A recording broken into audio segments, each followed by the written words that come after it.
Krishna, somebody can please lead the invocation prayers. Hare Krishna. Om Jnana Timanandasya Jnananjana Salakya Satchur Anminatam Yana Tasmai Sri Gurave Namaha Sri Chaitanya Manobhistam Sthapitam Yana Bhutale Swayam Rupa Khatamahyam Tadadi Swapadantikam Vandeham Sri Gurave Sri Gutapatam Kamala Sri Gurave Vaishnavasancha Sri Rupam Sagarajitam Sagagana Raghunathavidam Ta Chajivam Satvaitam Savadutam Parinyana Sagidam Krishna Chaitanya Devam Sri Radha Krishna Padam Saga Gana Lalita Sri Vishagam Vitam Cha He Krishna Karuna Sindhu Dina Bandhu Jagatpate Gopisa Gopika Kanta Radha Kanta Namastude Tapta Kanchana Gaurangi Radha Vrinde Vaneshwari Vrishabhanu Sudadevi Pranam Haripriya Vancha Kalpatarupsiya Krishna Sindhu Sivachiya Patitana Pavane Bhiyo Vaishnava Bhiyo Namo Namaha Jai Shri Krishna Chaitanya Prabhu Nityananda Shri Advaita Gadadhara Shri Vasadi Gaurav Bhakta Vrinda Hare Krishna Krishna Krishna Hare Hare Hare Rama Rama Rama Hare Hare Hare Krishna Om Namo Bhagavate Vasudevaya Om Namo Bhagavate Vasudevaya Om Namo Bhagavate Vasudevaya Hare Krishna. Hare Krishna, thank you all for coming. So today we will cover Srimad Bhagavatam, Canto 4, Chapter 3. It's a very small chapter, which will be a shorter class. But let's begin with you all providing one or more striking points and one or more inquiries from before, as well as the questions from last class. Hare Krishna, Prabhu. Hare Krishna. Prabhu, I can try to answer question number 3. So the question number 3 was, what does Lord Shiva, why does Lord Shiva become morose and leave the arena of sacrifice? What does it indicate about his character? So Lord Shiva, as we all know, is the greatest Vaishnava. He was very sober. He saw the cursing and counter cursing, but he did not say anything. Because a true Vaishnava is always tolerant, and since he is the topmost Vaishnava, that is shown in this particular incident about how he reacted. So the Lord Shiva is properly described like in Bhagavad Gita 5.18. It says Pandita Samadarshina. So he does not see anybody. A true Vaishnava does not see anybody higher or lower, or lesser or greater, because he sees everybody in the spiritual platform, not connecting with the body, Prabhu. So that's why he just remained silent and he just became morose and he left the place. Hare Krishna. Okay, very good. Everything got covered in the question, in the answer. Very good. Prabhuji, I will explain my realization. Question number 1. What general principle does Srila Prabhupada draws from Daksha's accusation against Brahmaji? The general principle what I realized is, in anger one forgets everything. Anger is very detrimental. One should not be angry because the whole body is polluted. One should find out what triggers the anger. Calm yourself, which is anartha, the trigger. Envy of others triggers the body level and not the soul level, which is spiritual level. So get out of envy and realize that Krishna has given me all the opulences according to my varna, as well as my cosmic credit. This is what is my realization, Prabhuji.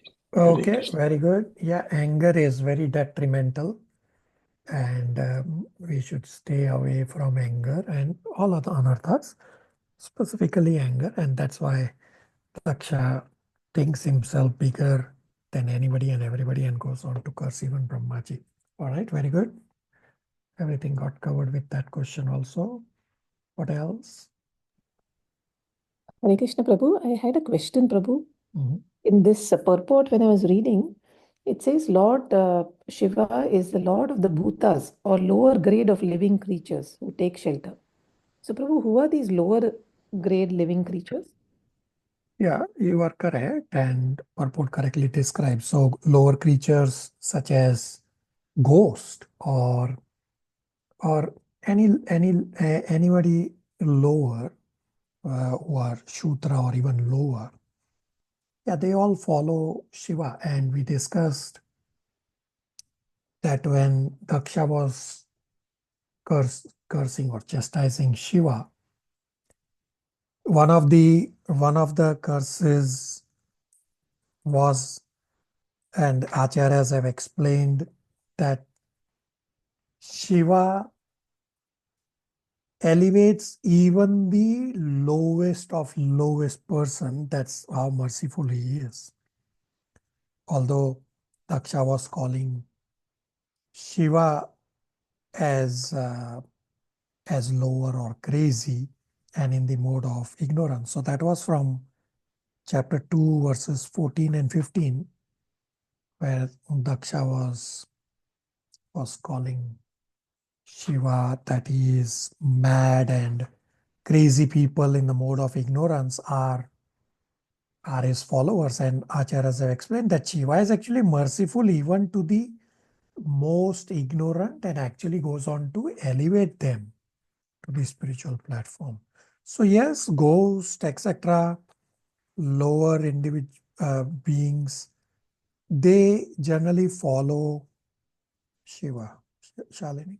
Yes, Prabhu. Now, when you said ghosts, I just remembered, Prabhu, I think in Bhagavad Gita, one of the chapters, this second chapter or something, it describes about the Chandalikas and those lower, really lower human beings who eat humans, cannibals and all, Prabhu. Maybe they are all in this group. Yeah, you are correct. Thank you, Prabhu. Rest of you.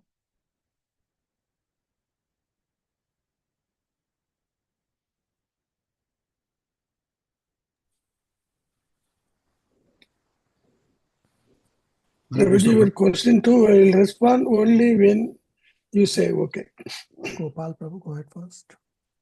Yeah, Prabhupada, question 2 is about what is Prabhupada's advice that one who desires to make tangible advancement in spiritual consciousness must avoid. So 3 things: one, lust, anger, and the mode of passion. Lust, anger, and passion make a man crazy, even though he be grateful as Daksha. Daksha, though he was an expert in material activities, because of his aversion towards saintly personality Shiva, he was attached by these 3 modes, 3 enemies: lust, anger, and passion. So Lord Chaitanya also advised that one be very careful not to offend Vaishnavas. He compared offenses towards a Vaishnava to a mad elephant. As a mad elephant can do anything horrible, so when a person offends a Vaishnava, he can perform any abominable action. Yeah, very good. Everything got covered for that also. But uncle, you can go ahead, and even if you have to repeat.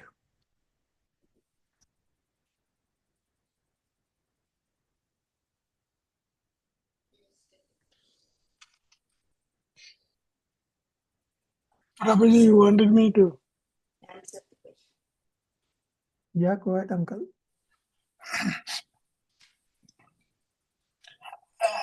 Of course, Gopal Prabhu has explained very nicely, but I have only written the gist of it. Not to be angry, leave lust, anger, and passion.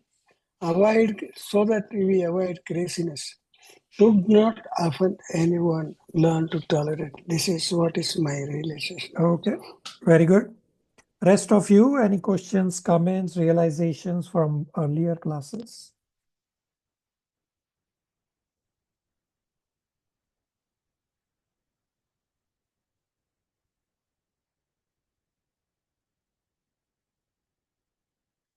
Okay. So We will now cover Canto 4, Chapter 3. It's a very short chapter, 25 verses.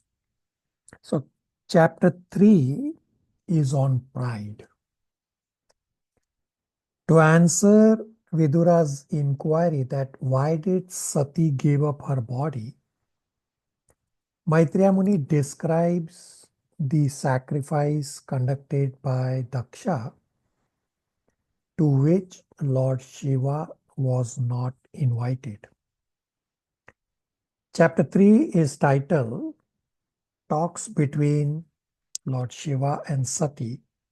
Is divided into 3 parts. Part 1 is verses 1 to 4. Daksha starts another sacrifice.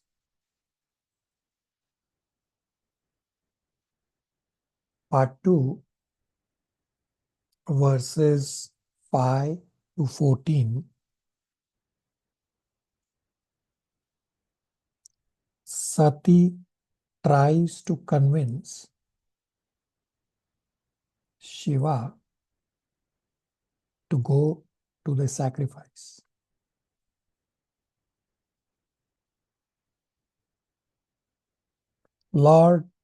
Part 3 is verses 15 to 25. Lord Shiva's reasons not to go to the sacrifice.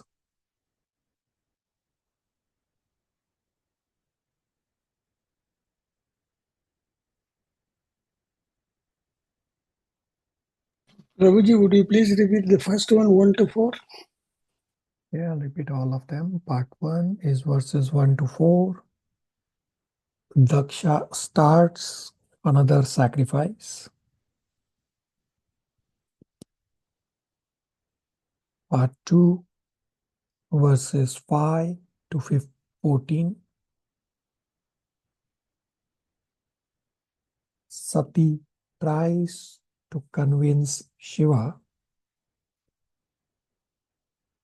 to go to the sacrifice.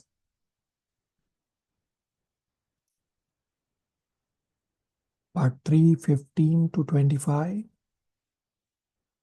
Lord Shiva's reasons not to go to the sacrifice. Shivangi, verse 1 and 2 translation plus verse 2 purport.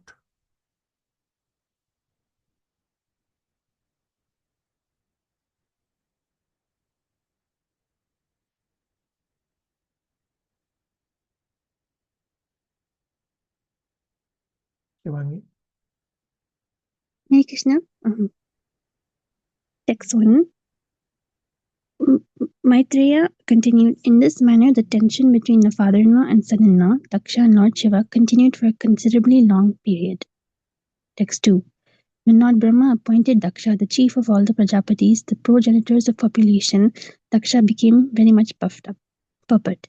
Although he was envious and was inimical towards Lord Shiva, Daksha was appointed the chief of all Prajapatis. That was the cause of his excessive pride. When a man becomes too proud of his material possessions, he can perform any disastrous act, and therefore Daksha acted out of false prestige. That is described in this chapter. So Daksha became proud because of his material opulences. And we have discussed in Bhagavad Gita that pride is very sneaky anartha. That one may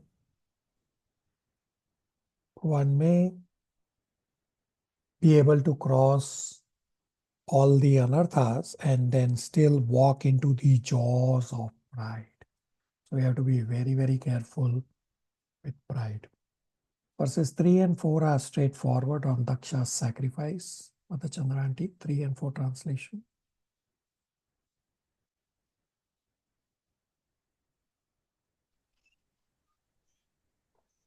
Text 3. Daksha began a sacrifice named Vajapaya, and he became excessively confident of his support by Lord Brahma. He then performed another great sacrifice named Brataspati Seva. Text 4. While the sacrifice was being performed, many Brahmas,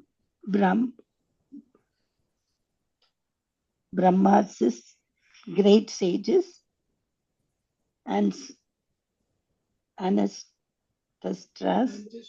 ancestor demigods, and other demigods, their wives, all very nicely decorated with ornaments, attended from different parts of the universe.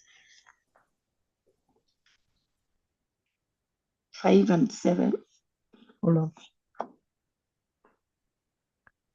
So these are straightforward verses that he started another sacrifice. Now part 2 is verses 5 to 14. Title is Sati tries to convince Shiva to go to the sacrifice. So basically all these verses, Sati is giving reasons and trying to convince Shiva. So verses 5 to 7 are also straightforward, that Sati heard the heavenly denizens conversing about Daksha's sacrifice. Shalini, verses 5 to 7 translation. Hare Krishna. Text 5 to 7.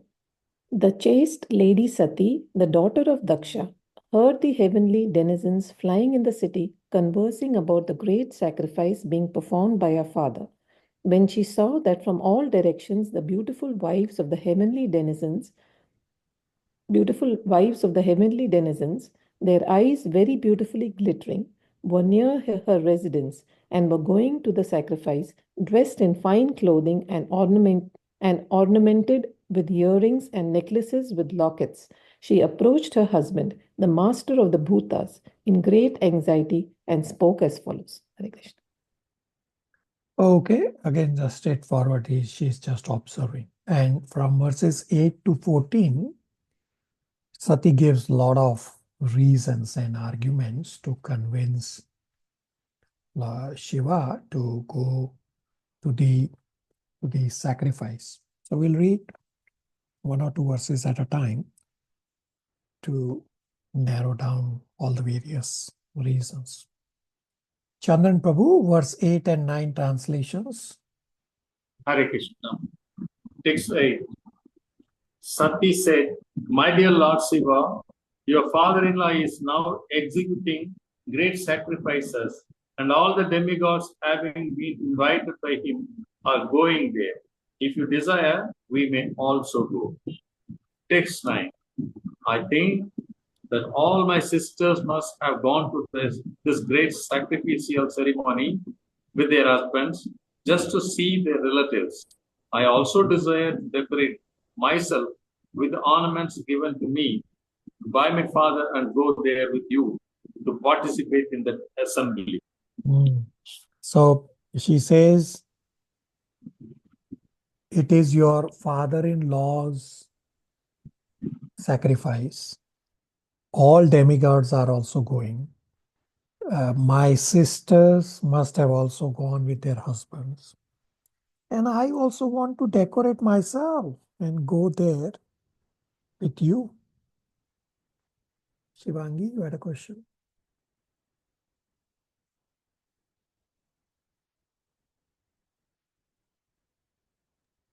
I just want to know, is Parvati the same as Sati, same person? Very good. So Shivangi's question is Parvati and Sati are the same person? So yes, the answer is correct. And this will come up in later chapters in this first unit, that when Sati gives up her body, she takes another body as Parvati and continues to stay as the wife of Shiva. So there is a whole discussion around this, which is a heavy discussion coming up. But simple answer, yes, it's Sati and Parvati are the same individuals. So then why all this happened? There's a whole heavy discussion coming up in upcoming chapters. Shivangi, Thank you, Prabhuji. Shalini. Hare Krishna Prabhu. I had a question, Prabhu. All this is happening in the planet of the demigods, Prabhu? So the location is not given in the purport.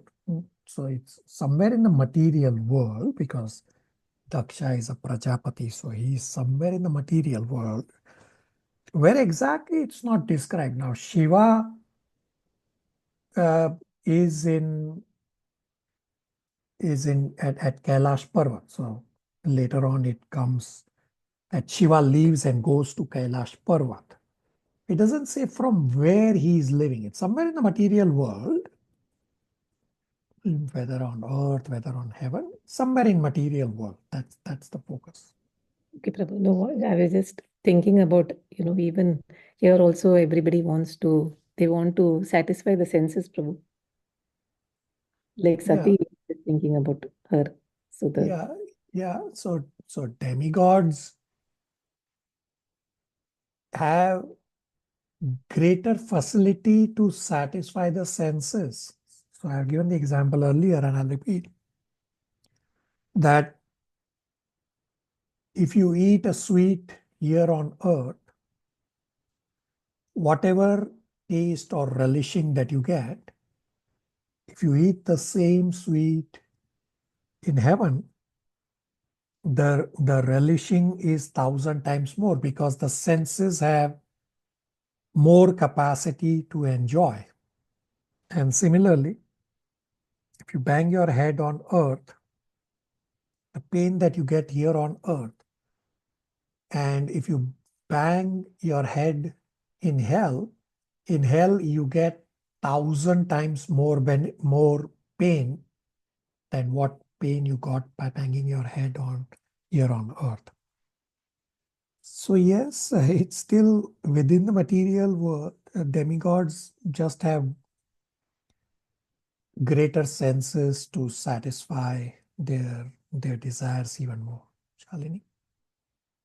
yes, Prabhu. Thank you, Prabhu. All right. Gopal Prabhu, verse 10 and 11 translation. Chandran Prabhu, you have a question? Prabhuji, in the purport, if I'm not wrong, the demigod, just like Shiva, even he is compared like an ordinary living being, taking away the ornaments of Sati and spending for the illicit, like intoxication and ganjas. It is incomparable. We see the Shiva is a demigod, whatever may be respectable. How can we think in that angle? Lord Shiva is smoking ganja, he's not smoking ganja and exploit. This is what I read in purport. I found it is. Which purport are you referring to? Purport 9:9. It is said, it is fortunate that Sati, Lord Shiva, did not take the ornaments from the wife and spend for ganja, because those who imitate Lord Shiva in smoking ganja exploit everything from household affairs. He's a demigod. How can you compare? Yeah, so Shiva is not doing it. It's those who follow Shiva. They do all these things. So in the statement, in the very last line in the verse 9 purport, it says, "It was fortunate for Sati that Shiva did not take the ornaments." So Shiva is not doing. Now this Shiva is Sada Shiva. So this will become evident as we read through this first unit, 7 chapters, that both Shivas get discussed at some point of time, meaning right now this is Shiva, the Sada Shiva, and then there's a brief discussion about Shiva as the demigod also being discussed. So that Shiva as the demigod is ordinary living being like all of us. So Shiva is not taking the ornaments. It's those who follow Shiva, who are lower grade people, they take away or do all sorts of other things not prescribed by scriptures. Chandran Prabhu? Yes, Prabhu.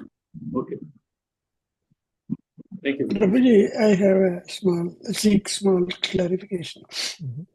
I have observed in my childhood and adolescent period, whenever I used to go to the temple river, where the sadhus like imitating Lord Shiva, most of them they take on to ganja. What is the reason? Yeah. So we did discuss this in today morning also and last class, that those who are in the mode of ignorance, they follow Shiva. So they are in the mode of ignorance. Therefore, they are either drinking or smoking and all the other sorts of nonsense. But Shiva is so compassionate as the greatest Vaishnava that Shiva goes on to elevate even these people in the mode of ignorance. Uncle? Got it. All right. Gopal Prabhu, 10 and 11 translation. Hare Krishna. Text and translation. My sisters, my mother's sisters and their husbands and other affectionate relatives must be assembled there. So if I go, I shall be able to see them, and I shall be able to see the flapping flags and the performance of the sacrifice by the great sages. For these reasons, my dear husband, I am very much anxious to go. Text. Sorry. It's text 11 translation. This manifested cosmos is a wonderful creation of the interaction of the three material modes, or the external energy of the Supreme Lord. This truth is fully known to you. Yet I am but a poor woman, and as you know, I am not conversant with the truth. Therefore, I wish to see my birthplace once more. Hare Krishna. So Sati says that I'll be able to see my mother, sister, aunts, and other relatives. I'll be able to see the best sacrifice conducted by the great sages. And verse number 11, it's also further described in the purport also. Sati says that you, Shiva, know the truth, that this world is creation of Lord's Maya. But I, as a poor woman, not conversant with truth, I desire to see my birthplace. Everybody on the same page? Yes, Prabhu.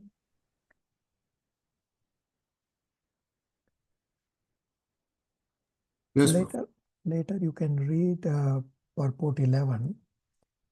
Just does describe about this. I mean, we do have time. We can read now if you want. You want to read now? Yes, Prabhu. All right. Kalyani, are you able to read verse 11 purport? Hare Krishna Prabhu. Text 11 purport. Dakshayani Sati knew very well that her husband, Lord Shiva, was not very much interested in the glaring manifestation of the material world, which is caused by the interaction of the three modes of nature. Therefore, she addressed her husband as Aja, which refers to one who has transcended the bondage of birth and death, or one who has realized his eternal position. She stated, the illusion of accepting the perverted reflection, the material or cosmic manifestation, to be real is not present in you because you are self-realized. For you, the attraction of social life and the consideration that someone is father, someone is mother, and someone is sister, which are illusory relationships, is already over. But because I am a poor woman, I am not so advanced in transcendental realization. Therefore, naturally, these appear to me as real. Only less intelligent persons accept this perverted reflection of this spiritual world to be real. Those who are under the spell of the external energy accept this manifestation to be fact, whereas those who are advanced in spiritual realization know that it is illusion. Actual reality is elsewhere in the spiritual world, but as far as I'm concerned, Sati said, I do not have much knowledge about self realization. I'm poor because I do not know the actual facts. I'm attracted by my birthplace and I want to see it. One who has attraction for his birthplace, for his body, and for other such items mentioned in the Bhagavatam is considered to be like an ass or a cow. Sati might have heard all this many times from her husband, Lord Shiva, but because she was a woman, Yosef, she still hankered after the same material objects of affection. The word Yosef means one who is enjoyed. Therefore, woman is called Yoshit.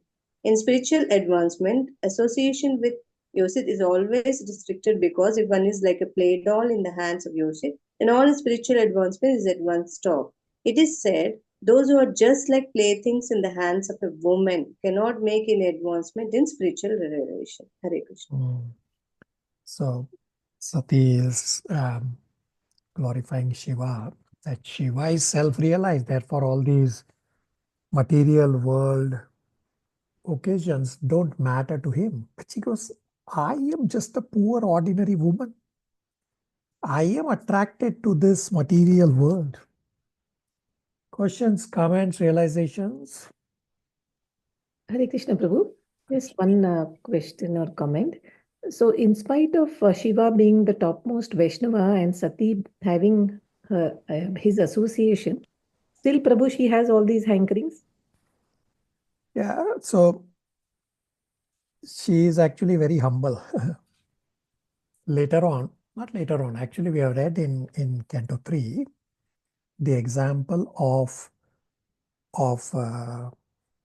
Devahuti and Parvati. So Parvati is, of course, the same Sati, that they both Devahuti and Parvati are princesses. They are daughters of kings. But they served their husbands, respective husbands, Devahuti serving Kardamamuni and Parvati serving Shiva. Both these are chaste women, and they both got self-realized simply by serving their husband. She is just right now acting as an ordinary person, but otherwise she is pretty elevated. This Sati is Durga Devi. Parvati is the same. So she's a pure devotee. She's just giving reasons as to how ordinary people give reasons in the material world. So right now, we read the last line in the purport says that those who are just playthings in the hands of a woman, they cannot make any spiritual advancement. So this is one point that, of course, Shiva is advanced. Shiva is not impacted here at all. And another reason will come up that when Sati will not be able to convince Shiva, then what she does is also very common in the material world. So we'll wait for that another reason to come up when it comes up, because I'll be having a little heavier conversation there. So these are examples to show to us that how we all as ordinary people in the material world live and behave, and is compared with Shiva, that Shiva is the greatest Vaishnava. That's how we should be, not how we are. Shalini? Yes, Prabhu, understood. Thank you. Prabhu, is it Sati's Leela, Prabhu? Yeah, you can call it as, yeah, it's more of a learning for us. All right. Sridhar Prabhu? Yeah, Uncle, go ahead. I am attracted by my birthplace. I want to see it. This is natural for ordinary people like us. But here in Bhagavatam, it is considered to be like an ass or a cow. Would you like to elaborate why in Bhagavatam it is compared to an ass or a cow, this attitude? Yeah. So this comparison, very good. This comparison of hog or asses comes up multiple times in Srimad Bhagavatam to emphasize that they are the lowest of creatures and they are simply focused on wanting to enjoy, so that these examples shake us up. I mean, we read this, if it is an ordinary example, then we let go. But hogs and asses examples come up multiple times for this reason, to shake us up. Exactly how probably uncle got shaken up, that I am also attached to the birthplace. So these are extreme examples. All examples in Srimad Bhagavatam are extreme examples to shake us up. That don't just live like how we have been living. Change. What's the attraction to your birthplace? There's no reason for it. The purpose of human form of life is to go back home to Godhead. Anything in the material world is temporary.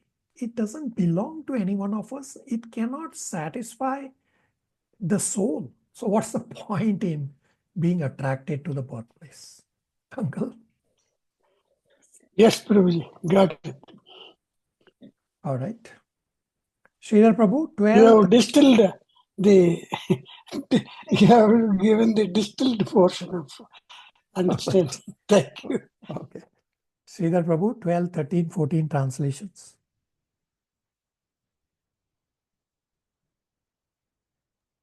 May I, Prabhu?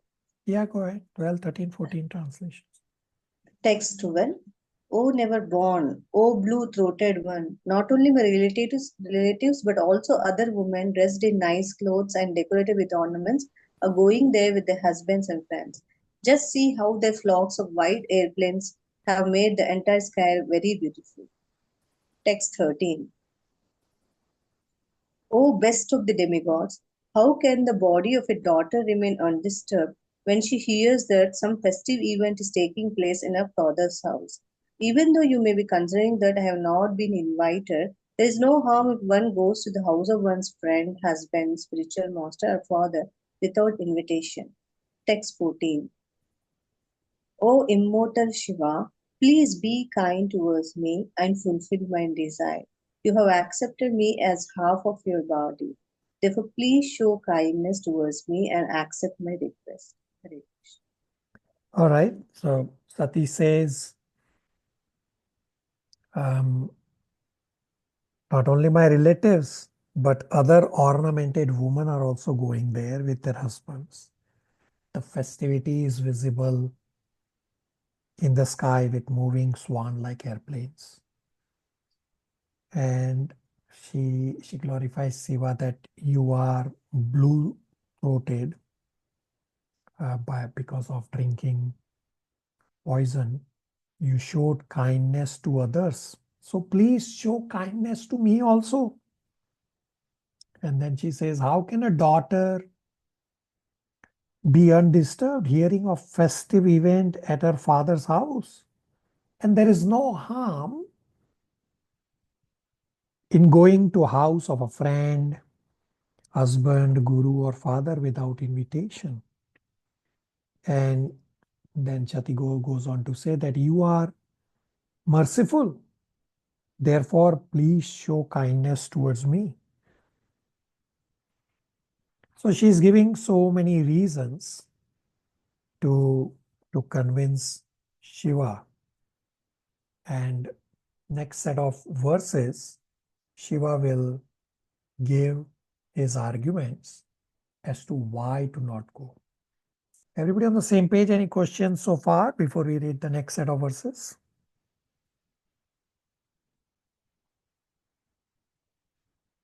All right. So part 3 is verses 15 to 25. Lord Shiva's reasons not to go for the sacrifice. So now Lord Shiva will start by saying that the host Daksha has the mentality of finding fault with the guest. Uncle, verse 15 and 16 translation. Hare Krishna. Text 15. The great sage Maitreya said, Lord Shiva, the deliverer of the hill Kailasa, having thus been addressed by his dear wife,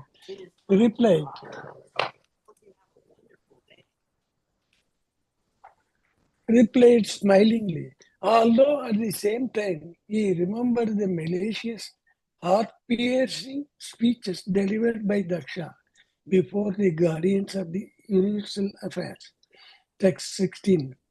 The great Lord replied, My dear beautiful wife, you have said that one may go to the friend's house without being invited. And this is true, provided such a friend does not find fault with the guest because of bodily identification and thereby become angry towards him. Hare Krishna. So pretty straightforward verses that Daksha is a fault finder. He's a host, but he's finding faults with the guest. So why would the guest go? And verse number 17 describes qualities of a proud person. Pretty heavy verse and analogy also described. Sridhar Prabhu, are you now able to read verse 17 translation?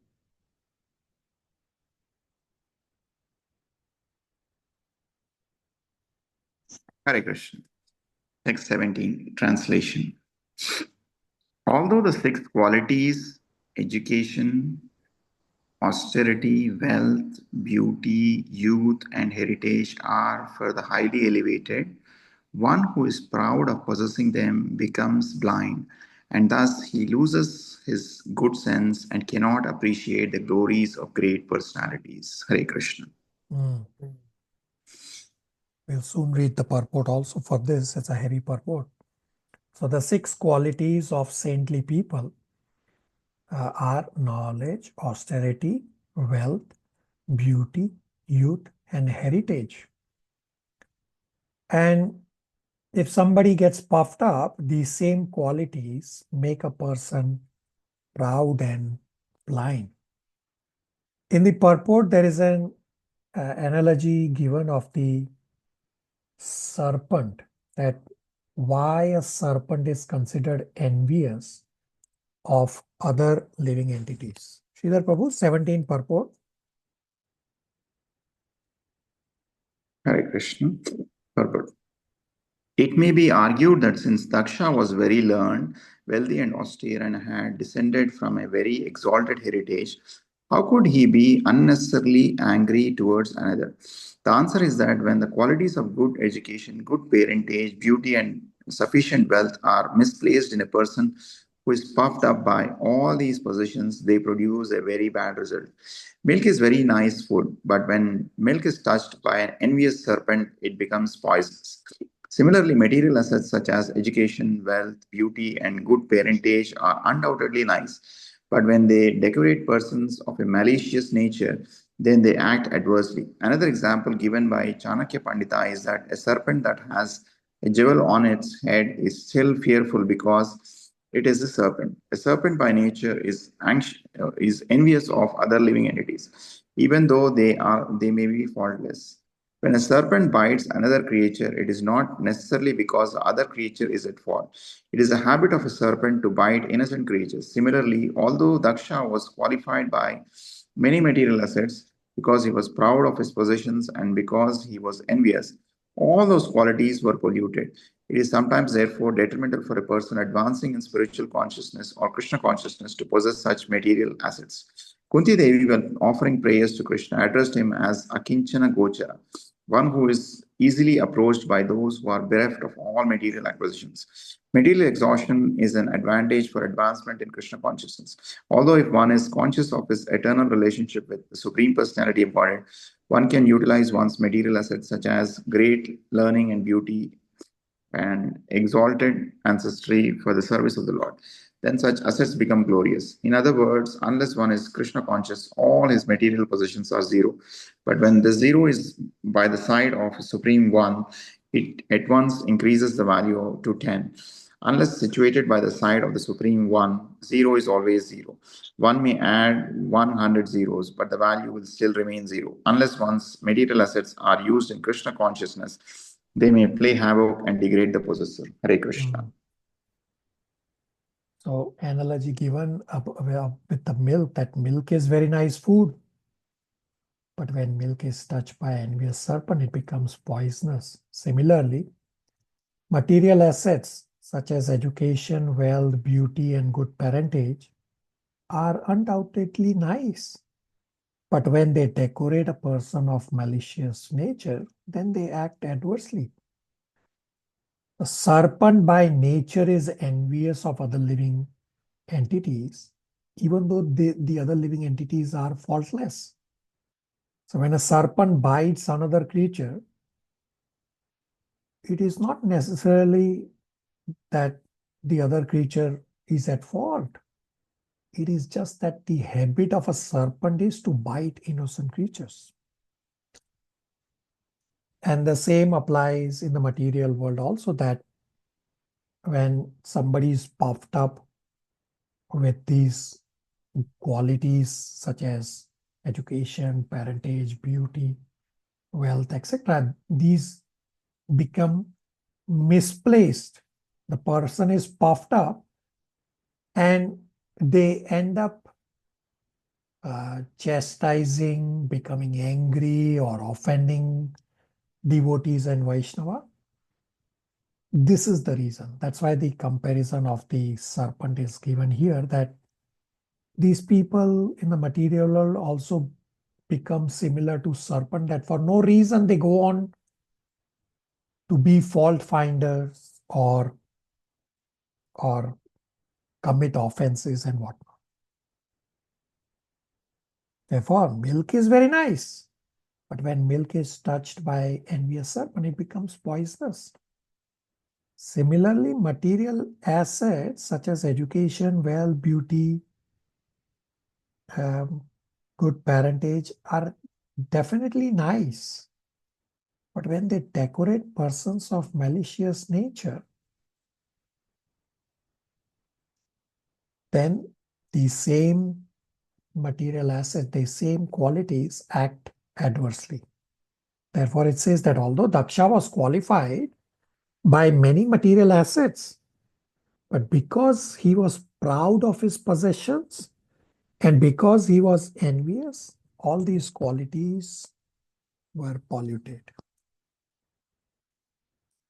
And it is therefore detrimental for a person advancing in spiritual consciousness or Krishna consciousness to possess such material assets. Questions, comments, realizations?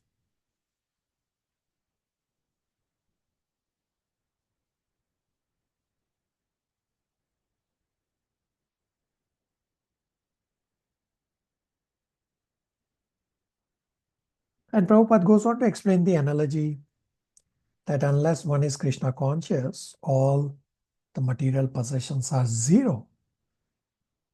The zero is zero. You may have hundreds of zeros added, they will still be zero without the Supreme One by the side of zero. Only then the value of zero is there somehow. Therefore, all these material possessions are zero. But when these material possessions are used in Krishna's service, then they have some value. And therefore, Kunti Maharani prayers are referred by Srila Prabhupada from 1.8.2 26, Akinchana Gochara. That material exhaustion is an advantage for advancement in Krishna consciousness. If one is conscious of his eternal relationship with the Supreme Lord, then one can utilize one's material assets, such as great learning, beauty, for the service of the Lord. Then such assets become glorious. Unless these material assets are used in Krishna consciousness,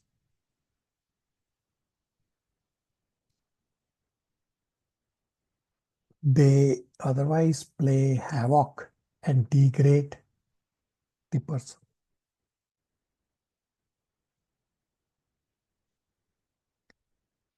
Everybody on the same page? Yes, Prabhu. All right, so Sati already said or may say that even low-minded person have affection for their children. Therefore, in verse number 18, Shiva says that you should not go to the house of one who is disturbed and angry, even if it is father's house. Shivangi, verse 18 translation.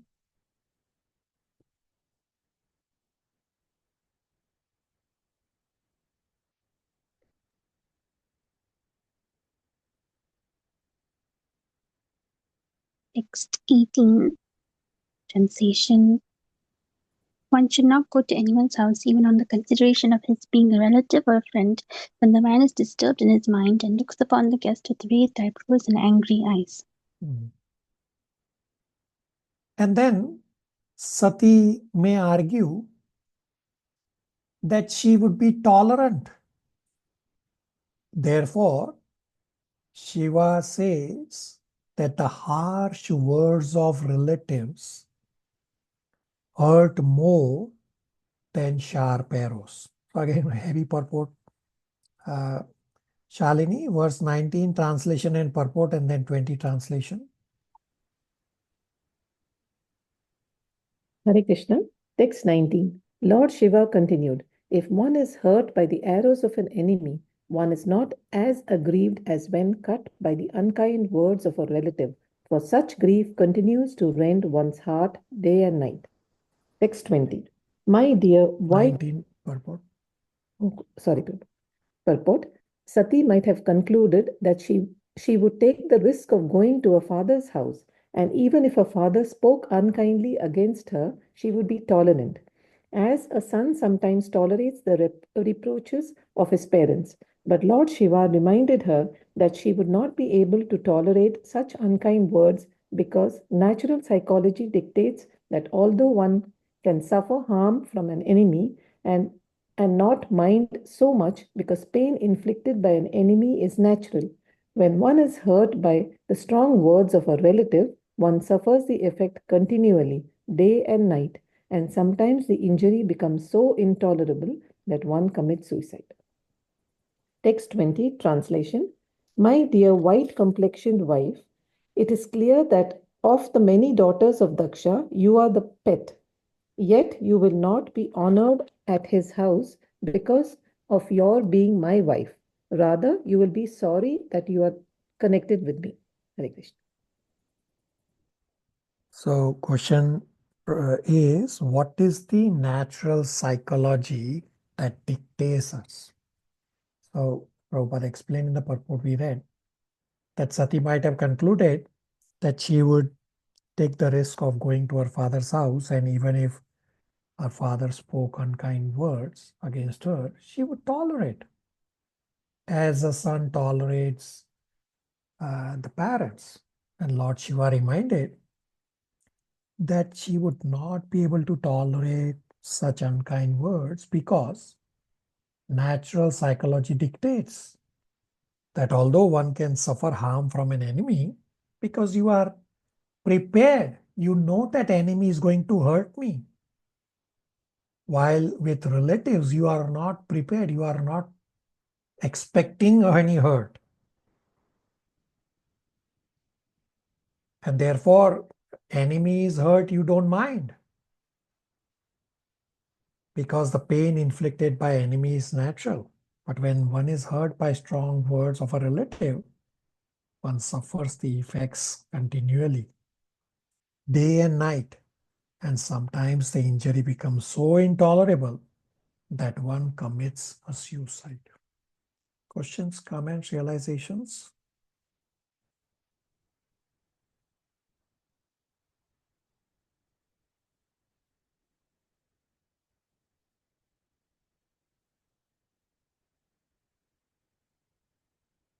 All right, next verse is explain that false ego leads to envy and that one should respect Vaishnava, which is described in these next two verses. Chandran Prabhu, 21, 22, translation and purports. Hare Krishna. Text 21. One who is conducted by false ego and thus always distressed, both mentally and sensually, cannot tolerate the opulence of self-realized persons. Being unable to rise to the standard of self-realization, he envies such persons as much as demons envy the Supreme Personality of Godhead. Text 22. Purport also, 21 and 22. Purport of text 21. The real reasons for the enmity between Lord Shiva and Daksha is explained here. Daksha was envious of Lord Shiva because of Shiva's high position as an incarnation of a quality of the Supreme Personality of Godhead, and because Shiva was directly in contact with the Super Soul and was therefore honored and given a better sitting place than he. There were many other reasons also. Daksha, being materially puffed up, could not tolerate the high position of Lord Shiva. So his anger at Lord Shiva's not standing up in his presence was only the final manifestation of his envy. Lord Shiva is always in meditation and always perceives the Super Soul as expressed here by the words Purusa Buddhi Sakshina. The position of one whose intelligence is always absorbed in meditation upon the Supreme Personality of Godhead is very great and cannot be imitated by anyone, especially an ordinary person. When Daksha entered the arena of Yagna, Lord Shiva was in meditation and might not have seen Daksha when he was entering. But Daksha took the opportunity to curse him because Daksha had maintained an envious attitude towards Lord Shiva for a long time. Those who are actually self-realized see every individual body as a temple of the Supreme Personality of Godhead, because the Supreme Personality of Godhead, in his Paramatma feature, is residing in everyone's body. When one offers respect to the body, it is not to the material body, but to the presence of the Supreme Lord. Thus, one who is always in meditation upon the Supreme Lord is always offering him obeisances. But since Daksha was not very elevated, he thought that obeisances were offered to the material body. And because Lord Shiva did not offer respect to his material body, Daksha became envious. Such persons being unable to rise to the standard of self-realized soul, like the Lord Shiva, are always envious. The example given here is very suitable. Asuras, demons, or atheists are always envious of the Supreme Personality of Godhead. They simply want to kill him. Even in the age, we find some so-called scholars commenting on Bhagavad Gita who are envious of Krishna. When Krishna says, Man mana bhava mad bhakta, Bhagavad Gita 18.65, always think of me, become my devotee, and surrender unto me. The so-called scholars comment that it is not to Krishna that we have to surrender. That is envy. The asuras or atheists, the demons without reason or cause, or in this or Indians of the Supreme Personality of Godhead. Similarly, instead of offering respect to self-realized persons, foolish men cannot approach the highest standard of self-realization, are always envious, although there is no reason. Okay, Sorry we'll pause here. Any questions, comments, realizations? A little heavier purport, and the next one is also heavy.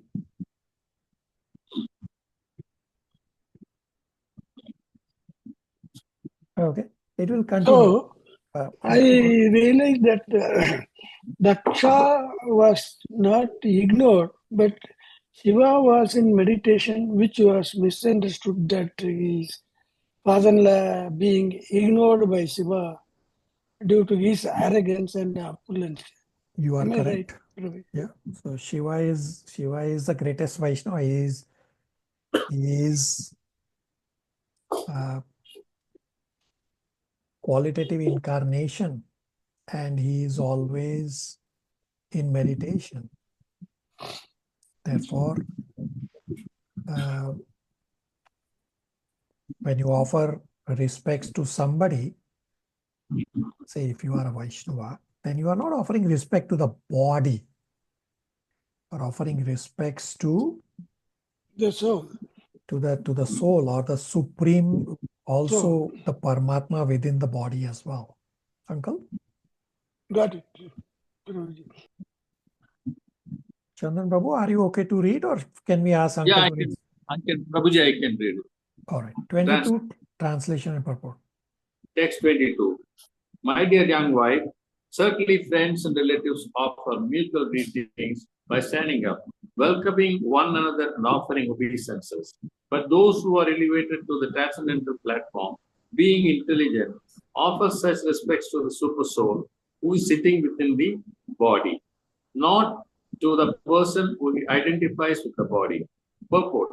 It may be argued that since Daksha was the father-in-law of Lord Shiva, it was certainly the duty of Lord Shiva to offer him respect.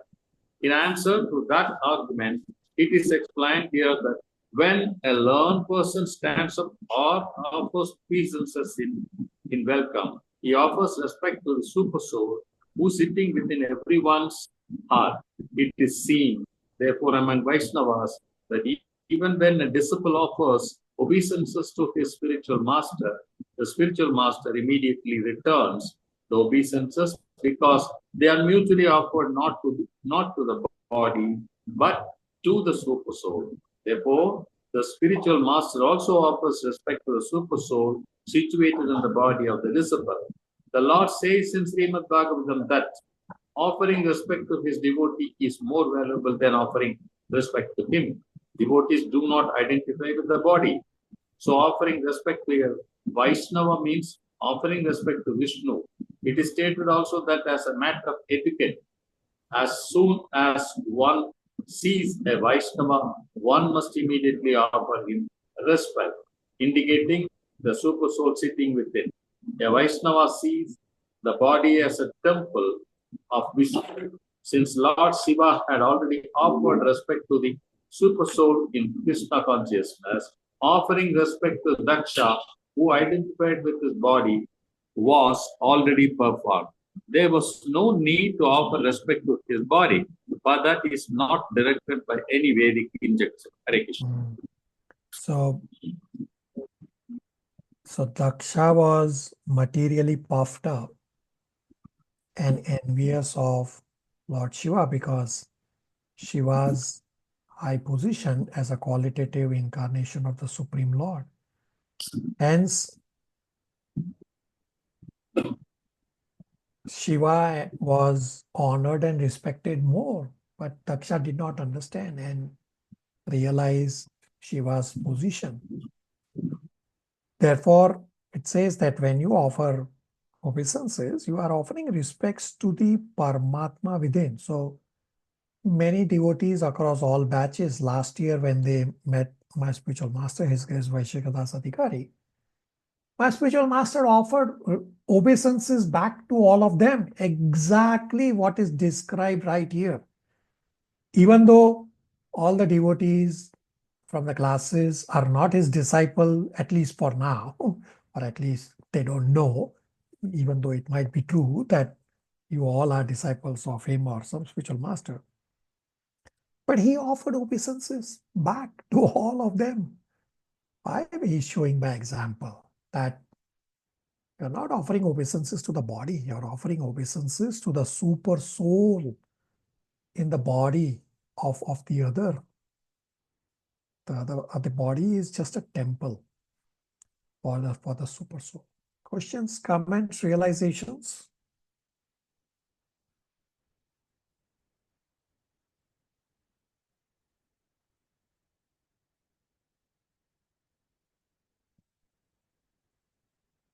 All right.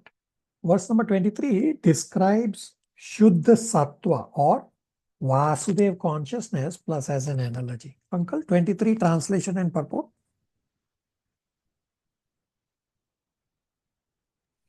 Yes, Prabhuji.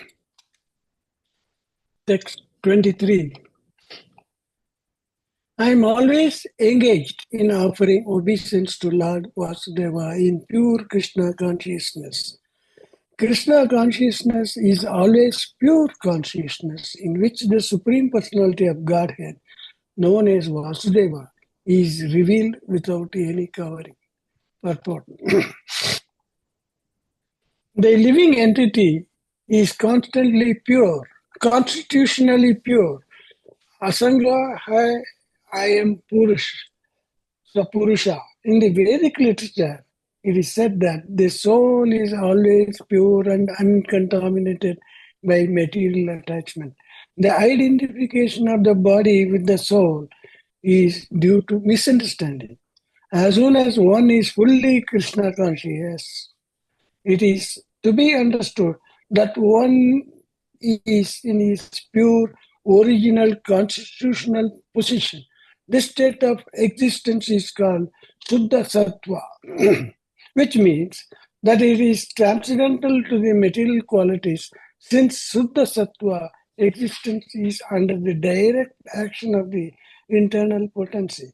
In this state, the activities of material consciousness stop. For example, when iron is put into fire, it becomes warm. And when red hot, although it is iron, it acts like fire. Similarly, when copper is surcharged with electricity, its action is copper stops. Its activity, it acts as electricity. Bhagavad Gita 14.26 also confirms that anyone who engages in unadulterated devotional service to the Lord is at once elevated to the position of pure Brahman. Mamcha yo vibhya charana bhakti yojana sevata sogunan samitya brahma bhuyaya kalpate. Therefore, Shuddha Sattva, as described in this verse, is transcendental position which is technically called Vasudeva. Vasudeva is also the name of the person from whom Krishna appeared. This verse explains that pure state is called Vasudeva because in that state, Vasudeva, the Supreme Personality of Godhead, is revealed without any covering.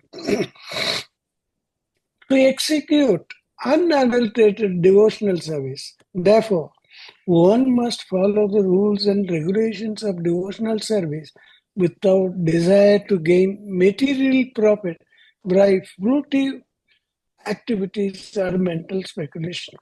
In pure devotional service, one simply serves the Supreme Personality of God as a matter of duty without reason and without being impeded by material conditions. That is called Shuddha Sattva or Vasudeva, because in that stage the Supreme Person Krishna is revealed in the heart of the devotee. Srila Jiva Goswami has very nicely described this Vasudeva or Suddha Sattva in his Bhagavad Sandarbha. He explained that Astotra Sata 108 is added to the name of the spiritual master to indicate one who is situated in Suddha Sattva or in the transcendental state of Vasudeva. The word Vasudeva is also used for other purposes. For example, Vasudeva also means one who is everywhere or all pervading. The sun is called Vasudeva Saptitam. The word Vasudeva may be utilized for different purposes, but whatever purpose we adopt, Vasudeva means the all-pervading or localized Supreme Personality of Godhead.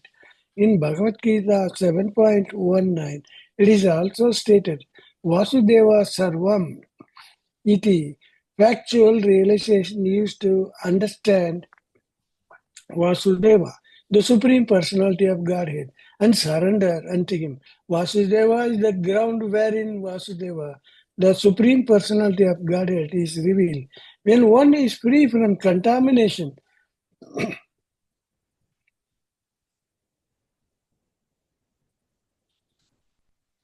when one is free from the contamination of material nature and is situated in pure consciousness or in Vasudeva state, Vasudeva, the Supreme Person, is revealed.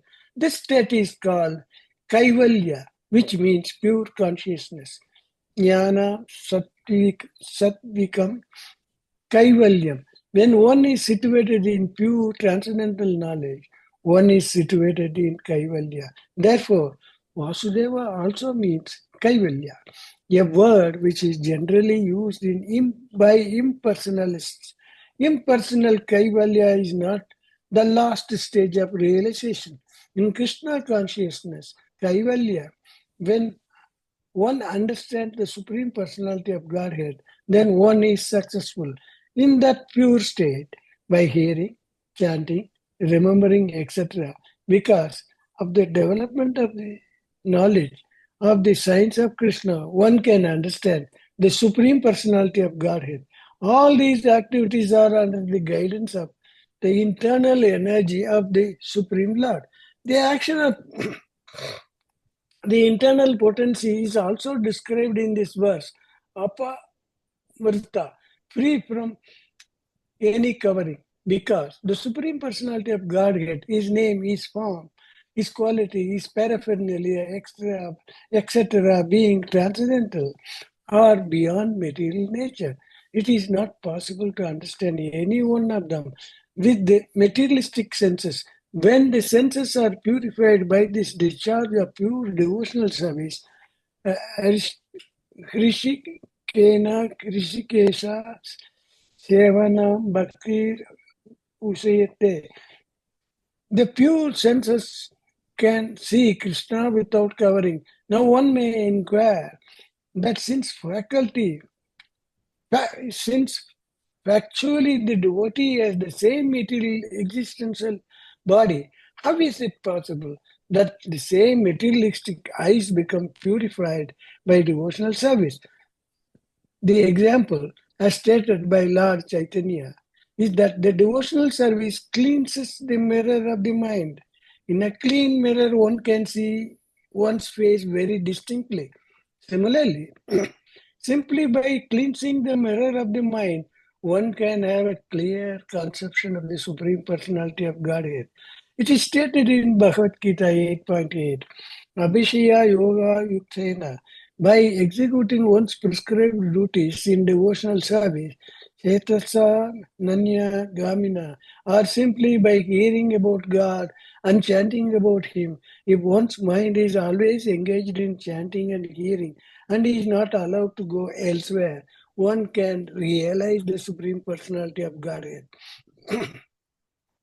As confirmed by Lord Chaitanya, by the Bhakti Yoga process beginning from hearing and chanting, one can clean the heart and mind, and thus one can clearly see the face of the Supreme Personality of Godhead. Lord Shiva said that once his heart was always filled with the conception of Vasudeva, the Supreme Personality of Godhead.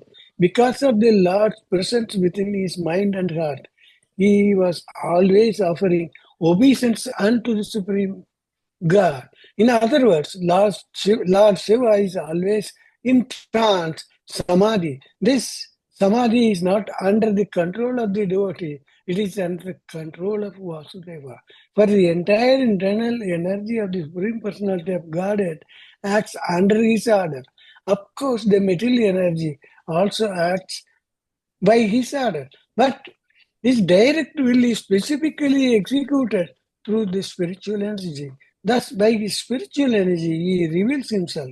It is stated that in Bhagavad Gita 4.6, Sambhavami Atma Mayaya, Atma Mayaya means internal potency. By his sweet will, he reveals himself by his internal potency, being satisfied by the transcendental loving service of the devotee.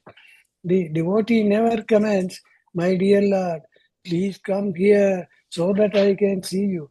It is not the position of the devotee to command the Supreme Personality of Godhead to come before him or to dance before him. There are many so-called devotees who command the Lord to come before them dancing. The Lord, however, is not subject to anyone's command, but he is satisfied by one's pure devotional activities.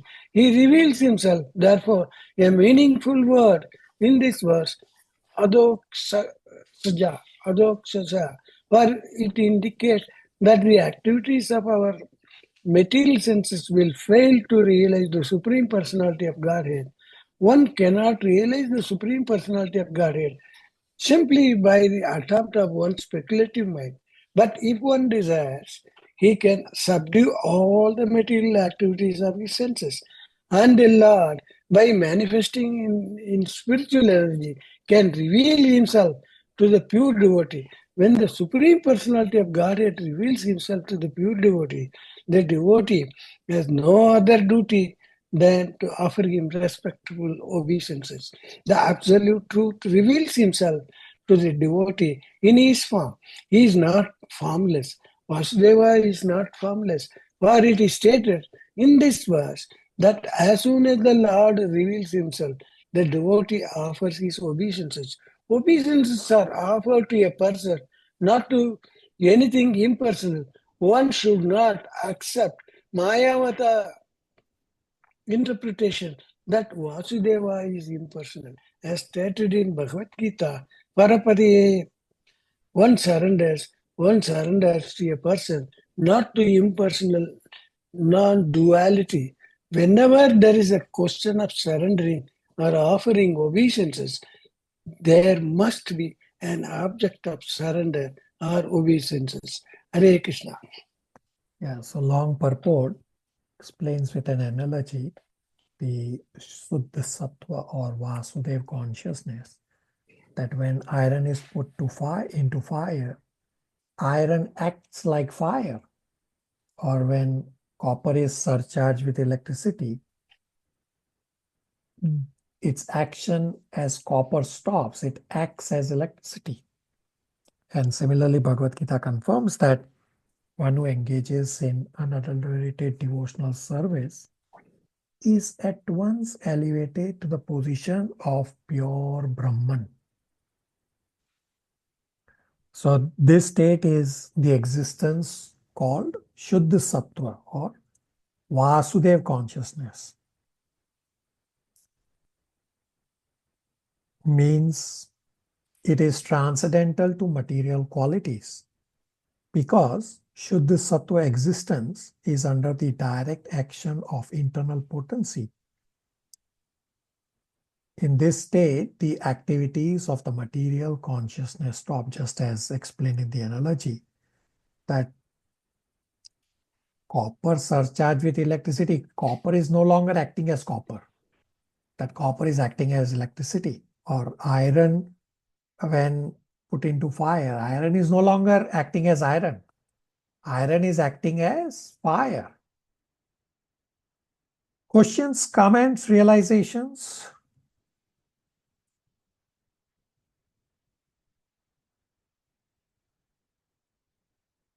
All right, the last two verses, Shiva gives his conclusion that Sati should not go. Gopal Prabhu, 24-25 translations. Hare Krishna. Text 24 translation. Therefore, you should not see your father, although he is the giver of your body, because he and his followers are envious of me. Because he is envy, one must worshipful one. He has insulted me with cruel words, although I am innocent. Text 25 translation. In spite of this instruction, you decide to go, neglecting my words. The future will not be good for you. You are most respectable. And when you are insulted by your relative, this insult will immediately be equal to death. Hare Krishna. Questions, comments, realizations?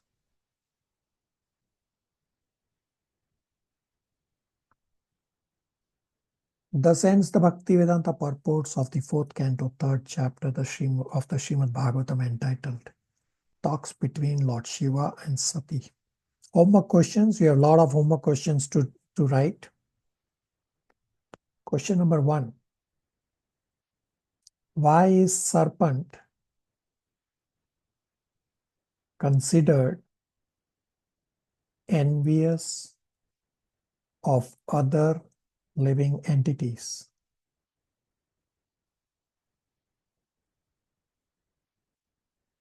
From verse 17.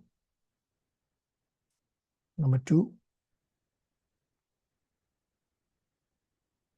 Explain offering respect to Vaishnava. What does this actually mean?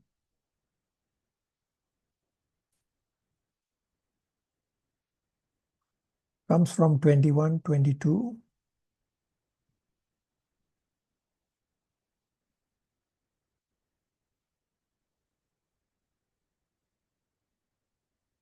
Number 3.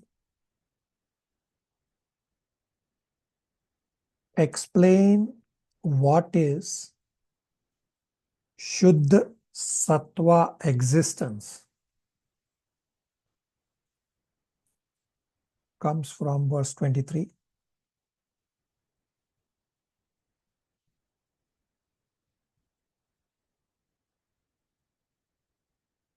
Number 4 is an analogy from verse number 17.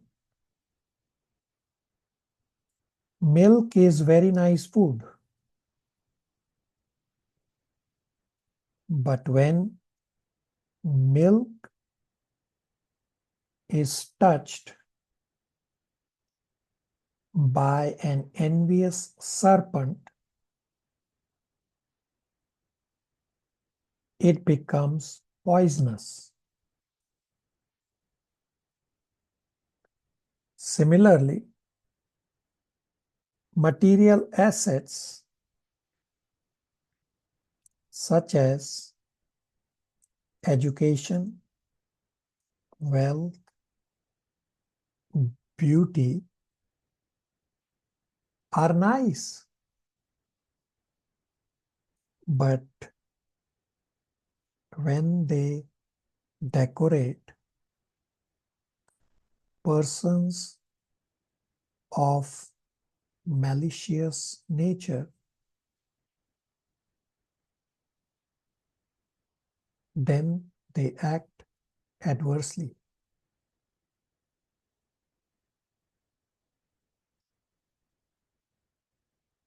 Question number 5 is also an analogy from the same verse 17. Unless one is Krishna conscious, all his material possessions are zero.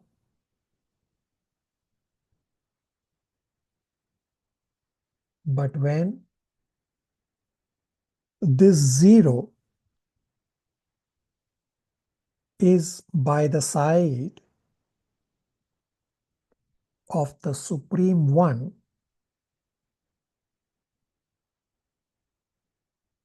it at once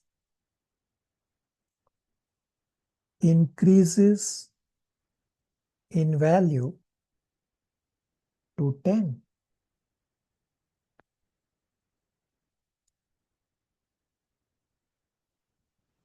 Unless situated by the side of Supreme One,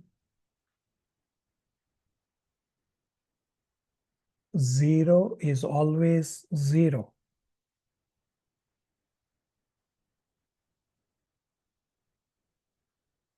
One may add 100 zeros, but the value will still remain 0.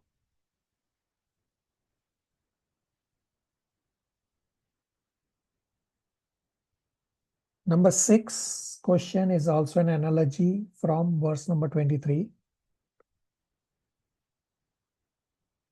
When iron is put into fire,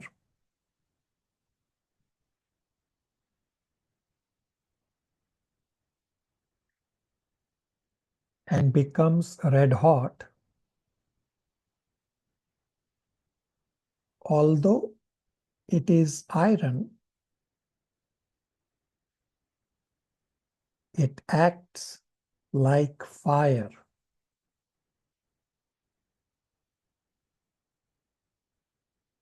Similarly, when copper is surcharged with electricity,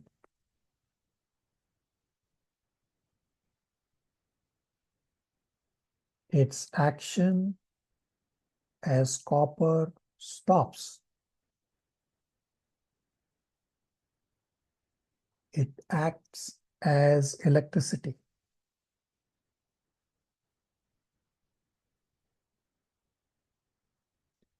Bhagavad Gita 14.26 confirms that anyone who engages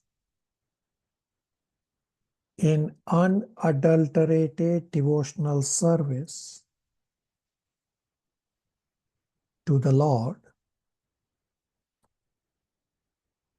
is at once elevated to the position of pure Brahman.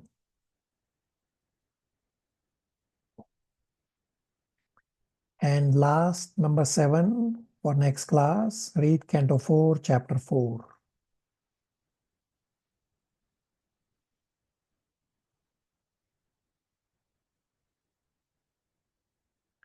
We are just past 9:15 a.m. Toronto time. I thought would be a shorter class. Only one request. Question 1 would alone. Please read again. Question number 1 is, why is a serpent considered envious of other living entities? Comes from verse number 17.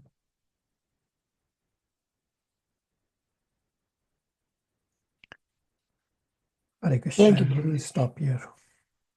Thank you, Prabhu. Hare Krishna, Prabhu. Thank you, Prabhu. Hare Krishna. Thank you. Hare Krishna. Thank you all. Hare Krishna.